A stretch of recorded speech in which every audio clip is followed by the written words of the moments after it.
Well, shiver me timbers. Clear Value Tax is claiming there's going to be a great melt-up that will strike America.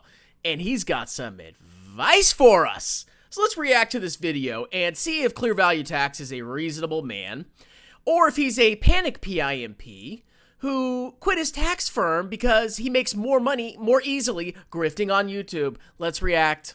I want to tell you about the upcoming melt-up. So this is a story about inflation, how it reaccelerates hard.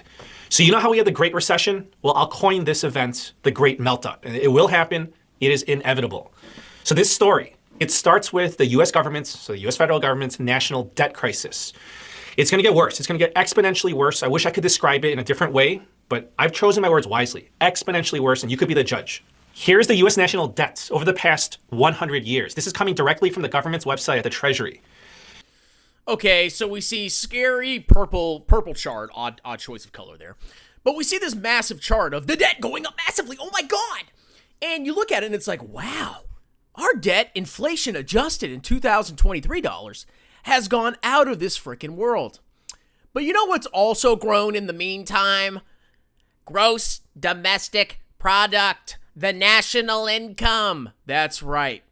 A more accurate measure when you're looking at debt, especially the federal debt, is looking at it as a percentage of GDP. What if we had 33 trillion of debt, but we had 100 trillion of GDP in 1 year? Wouldn't be so bad, would it? Now, obviously, we don't have 100 trillion of GDP, but you have to look at it as a percentage. Just showing this one number right here doesn't necessarily mean we're going to enter into a debt spiral. I mean, it could happen, and our government finances aren't the best, but it's not the end of the world. As a matter of fact, if we go look at other countries which have debt to GDP ratios, every country does, if the public actually borrows money, we can see there's a lot of countries out there that have higher debt to GDPs than the United States. Now, some of these are obviously clown countries, no offense, but you look at Japan, right? Japan, collapsing population, low growth, but they have super low interest rates, and they have debt to GDP of 260%. Okay? So you go down the list and you see these other countries. You see Italy, which hasn't imploded yet. And below that, you have the United States of America at 122% of GDP as of December 2023.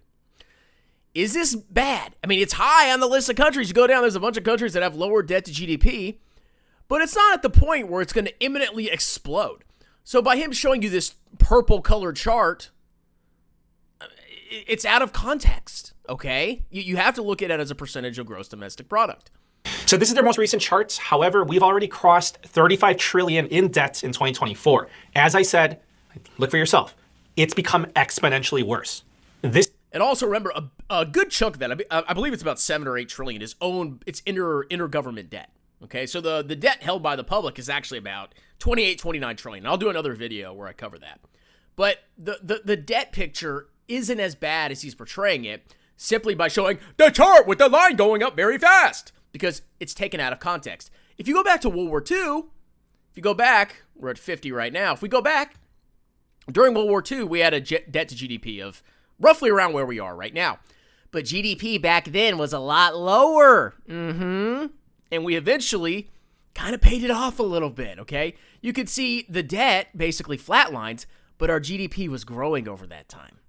So it's possible that we could grow GDP faster than the debt. That's kind of what they're hoping, to be honest. Let's continue. This is where we're currently at. Again, this is from the US Treasury's website. That's a big number! Oh my God! Oh my God! The big number! The federal government is in 35 trillion in debt. The interest payments on this debt is, of course, a big concern. As the government accumulates more debt, the interest payments grows. So the government has to make interest payments to whoever they borrowed money from, whoever they owe money to. So that could be other countries. We're talking about Japan, China, the UK, etc. Or intergovernment agencies and mostly U.S. corporations and U.S. purchasers of treasuries. Most of the debt is not owned by China. Most of the debt is not owned by Japan. It's actually owned by America, and like I said, about 8 trillion of it is owned by intergovernment agencies. So we owe it to ourselves, okay? It isn't that freaking bad. It could be the Federal Reserve, big financial institutions, big corporations, rich families, rich individuals, whoever has a US government bond.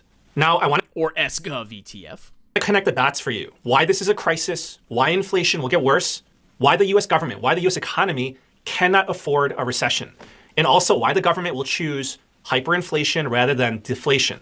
So Hyperinflation. This clown is calling for hyperinflation. He is claiming that we're going to experience hyperinflation. Now, have we had some inflation over the past couple of years? Yes, we have. So I pulled up the CPI, right? I don't want to hear stupid, shadow stats. On this website, it says inflation is 20,000%. Yeah, shut up, okay? Now, we see that inflation skyrocketed in, 2021, 2022, middle of 2022, it peaked at roughly 9% year over year, okay? The Federal Reserve raised interest rates, and they did that to fight inflation. And look what happened. Oh my God. Guys, we're going back to hyperinflation. Oh my God, 2.4% in the most recent year over year comparison. Wow, that's basically hyperinflation. False, okay? This is hyperinflation right here. This is Germany during the Weimar Republic. After they lost World War I, they were in massive debt. They had to pay reparations, blah, blah, blah, blah, blah. We should do that in America too, reparations, great. And what happened is the German government couldn't afford it. They could not afford to pay the reparations. So they inflated the currency. Look at the value of the, the Mark, the Reichsmark. Look at how much one Reichsmark was for, or one gold mark bought for paper Reichsmarks. Look at that massive increase, okay? It goes to 10 trillion? Million, billion, or 1 trillion. So you'd have to have 1 trillion Reichsmarks in, 1924 to, I guess, for 1 ounce of gold?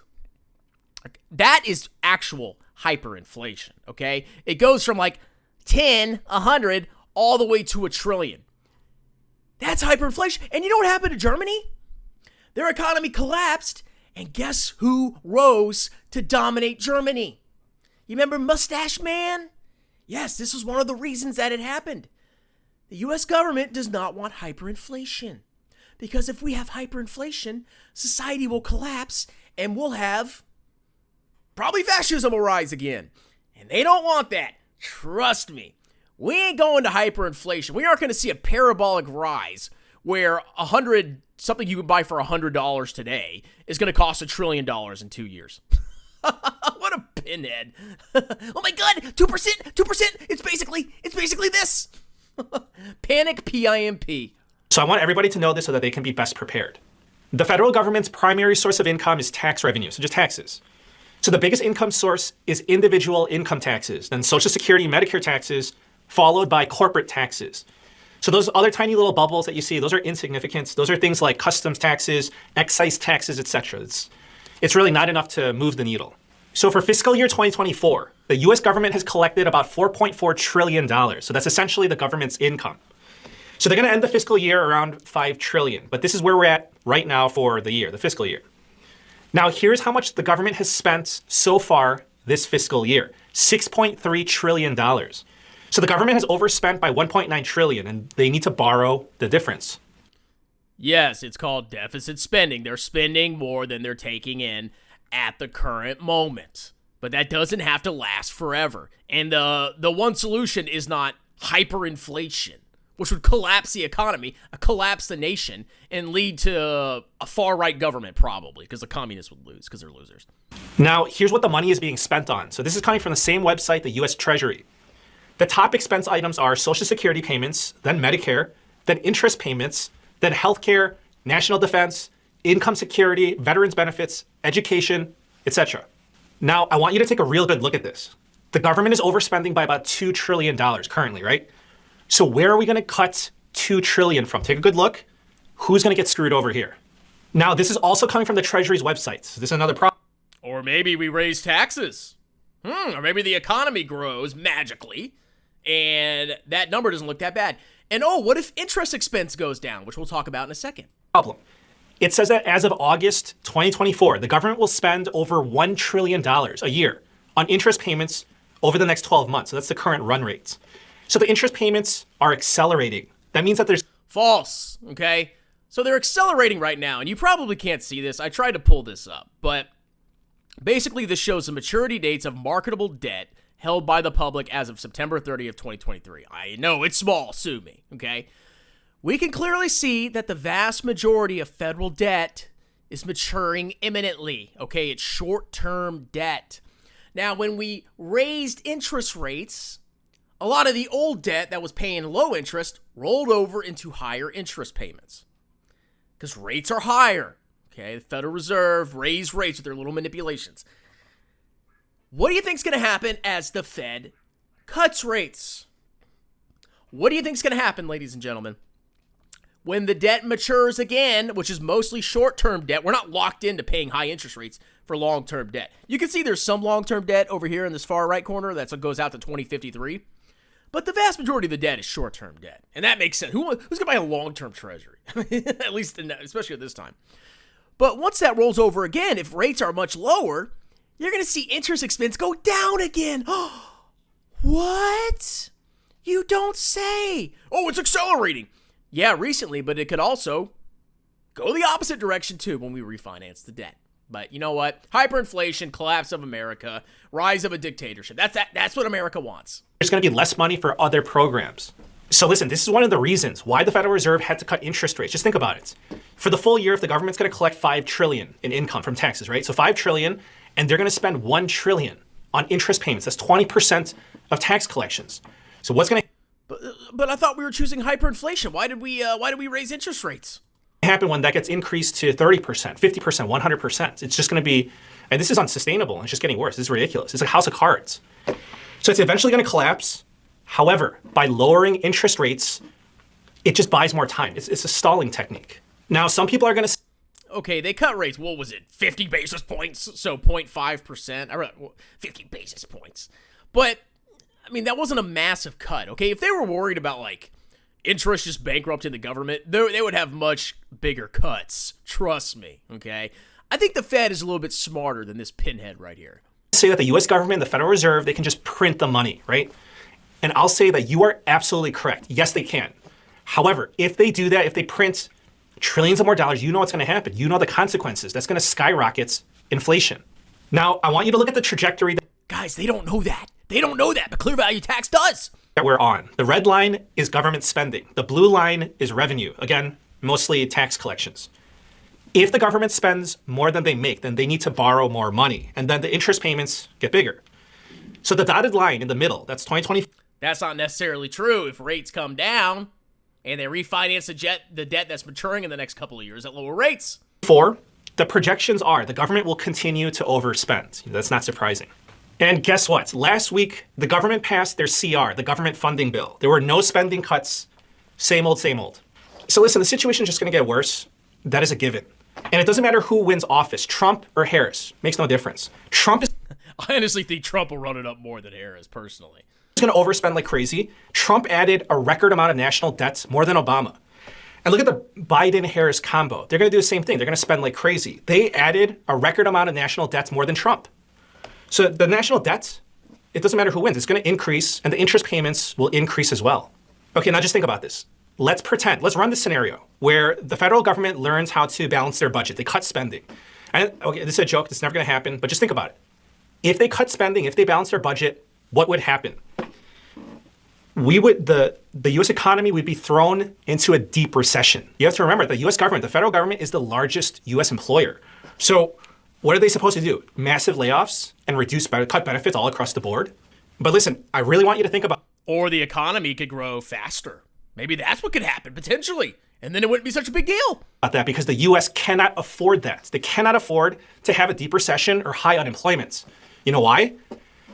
If there's a deep recession or high unemployment, then tax collections go down. And then that's going to leave us in the same position, a big deficit, and then the government would have to borrow more money, the debt will keep going up, and the interest payments keep going up.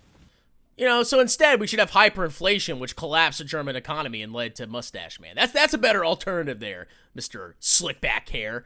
What did I pull up right here? So we have this little chart here, the federal government current expenditures, interest payments divided by gross domestic product. So you can clearly see this represents how much interest we are spending, the federal government is, as a percentage of GDP each year. It was higher in the 80s. They raised interest rates super freaking high to kill inflation, okay? And guess what? Inflation came down and rates came down. Then we see a little spike here. So as of the most recent data point, we're spending roughly 3.7% interest versus our GDP, okay? Imagine your interest expense as a household is 3.7%. It's pretty manageable, okay?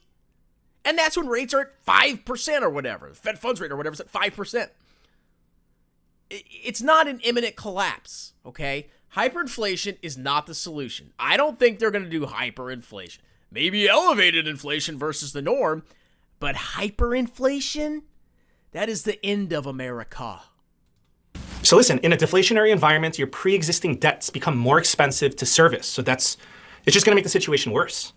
So listen, I'm basically saying that the US government really put everyone in a bad spot, a very difficult spot. That's the truth. They left us with no good options. So if VT, you're thinking, what do you mean? How can you be in a position where there are no good options? Isn't that being pessimistic or negative? So I'll explain it to you like this. Just think about it like this. This is like the most straightforward way I could put it. Let's just say that you decide to make a very bad decision. Let's say that you decide to rob a bank.